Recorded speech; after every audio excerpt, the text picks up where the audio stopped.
വേദിയിലും സദസ്സിലും ഇരിക്കുന്ന പ്രിയമുള്ളവരെ, ഒരുപാട് സമയം ഞാൻ എടുക്കുന്നില്ല സംസാരിക്കാൻ. അതുകൊണ്ടാണ് ഏറ്റവും ചുരുക്കി തന്നെ പറഞ്ഞു വരുന്നത്. പിന്നെ മനസ്സ് നിറഞ്ഞിരിക്കുമ്പോഴും നമുക്ക് വാക്കുകൾക്ക് ക്ഷാമം വരുന്നു പറഞ്ഞതുപോലെ ഞാനിവിടെ ഇരുന്നിട്ട് ഓർത്തു ഞാൻ എന്ത് പറയും. സാധാരണ മൈക്കെടുത്താൽ ഇങ്ങനെ നിർത്താതെ സംസാരിക്കുന്ന എനിക്ക് ഇവിടെ ഇരുന്ന് ചിന്തിക്കുമ്പം പോലും മനസ്സ് ബ്ലാങ്ക് ആയതുപോലെ, അത് മനസ്സ് നിറഞ്ഞിട്ട് അതിനകത്തോട്ട് ഒരു ചിന്തകൾക്കും സ്ഥലമില്ല എന്ന് തോന്നിപ്പോയതുകൊണ്ടാണ്. ആദ്യം തന്നെ നിങ്ങളുടെ എന്താണ് ഈ സ്നേഹതീരം പിരിശക്കൂട്ടായ്മ വാക്കുകളിൽ ആ പേരുകളിലുള്ളതിലേറെ സ്നേഹവും പിരിശവും പ്രകടിപ്പിച്ചുകൊണ്ട് ശാന്തിദീപത്തിലേക്ക് കടന്നു വന്ന ആദ്യ ദിനം കടന്നു വരാൻ വഴിവെച്ചത് ഞങ്ങളുടെ വിദ്യാലയത്തിലെ റുഫീദ അവരുടെ ഒരു ഫാമിലി മുഖാന്തിരാണ്. എങ്ങനെയാലും ഇവിടെ കടന്നു വന്ന ആ നിമിഷം മുതൽ ഇന്നിവിടെ പരിപാടി നടക്കുന്നത് വരെ ഉണ്ടായിരുന്ന ഇടപെടലുകളില് നിങ്ങളുടെ സ്നേഹ സാന്നിധ്യം വളരെ വലിയൊരു കരുത്തായിട്ടെന്ന് വെച്ചാൽ ഇന്ന് രാവിലെ വന്നിട്ട് എന്നും ഇവിടെ വന്നു പ്രഭാത ഭക്ഷണം ഉച്ചഭക്ഷണം ഇങ്ങനെ ഓരോരോ പണികളുമായിട്ട് കിച്ചൺ ആക്റ്റീവ് ആവും ഇപ്പുറത്തെ കുട്ടികളും.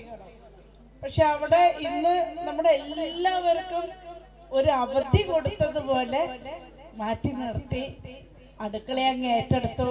പിരിശക്കൂട്ടം അതുപോലെ ഇനി ബാനർ കെട്ടാനായാലും എല്ലാ കാര്യങ്ങളിലും സ്നേഹതീര മെമ്പർമാർ ഇന്നലെ വൈകുന്നേരം മുതൽ വന്നിട്ട് ഇവിടെ ചെയ്ത കാര്യങ്ങള് അത് ഓരോന്നോരോന്നായിട്ട് പറയുന്നത് ശരിയാവില്ല. പിന്നെ എനിക്ക് പറയാനുള്ളത്, ശാന്തിദീപം തുടങ്ങിയ കഥയൊക്കെ എല്ലാവരും പറഞ്ഞല്ലോ ഇവിടെ.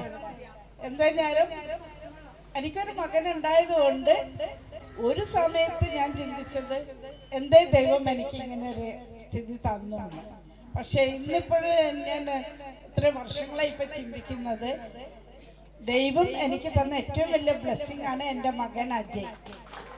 അങ്ങനെ ഒരു കുഞ്ഞുണ്ടായത് കൊണ്ട് എനിക്ക് ഇത്രയേറെ കുഞ്ഞുങ്ങളെ പരിപാലിക്കാനും എനിക്ക് ഒരുപാട് 10-21 ജീവനക്കാർ ഇവിടെയുണ്ട്. ആ ജീവനക്കാരെന്ന് പറയുമ്പോൾ സഹോദരങ്ങൾ എന്ന് പറയാനാണ് ഞാൻ ഏറ്റവും കൂടുതൽ ഇഷ്ടപ്പെടുന്നത്.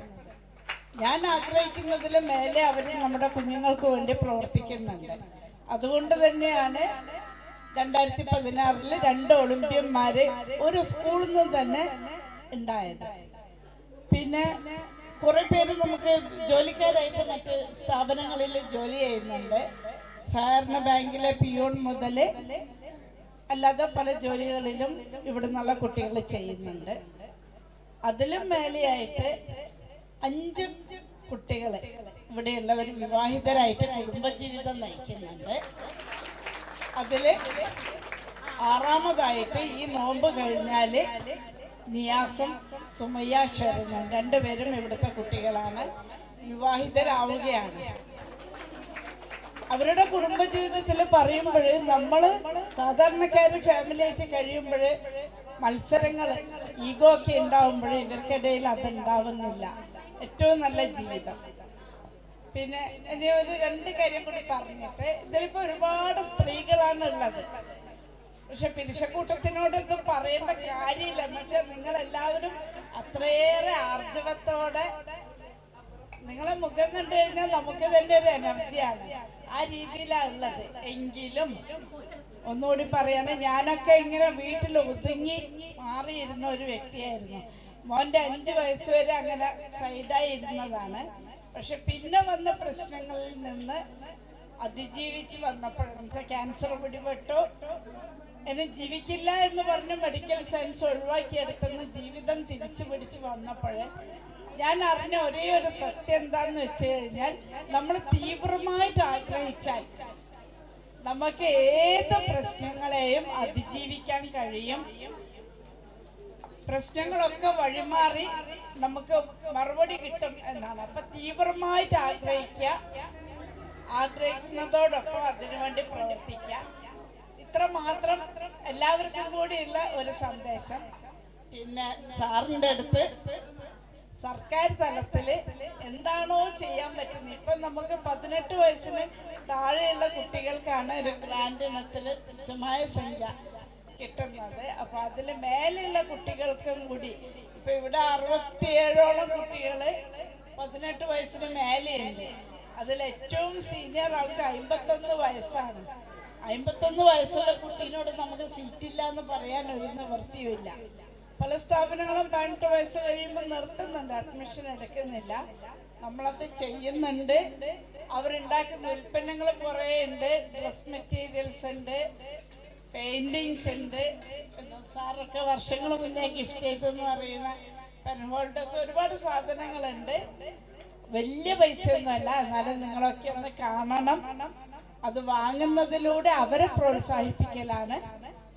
ആ ഒരു കാര്യം കൂടി ചെയ്യണം. അപ്പൊ സർക്കാർ തലത്തില് ഇനിയും നമുക്ക് വേണ്ടി സാറൊക്കെ സംസാരിക്കുന്നുള്ള പ്രതീക്ഷയില് നമുക്ക് ഈ ഒരു പരിപാടിയായിട്ട് ഇവിടെ എത്തിച്ചേർന്ന് സ്നേഹതീരം പിരിശ കൂട്ടായ്മക്ക് എല്ലാവിധ ഭാവുകങ്ങളും നേരുന്നു.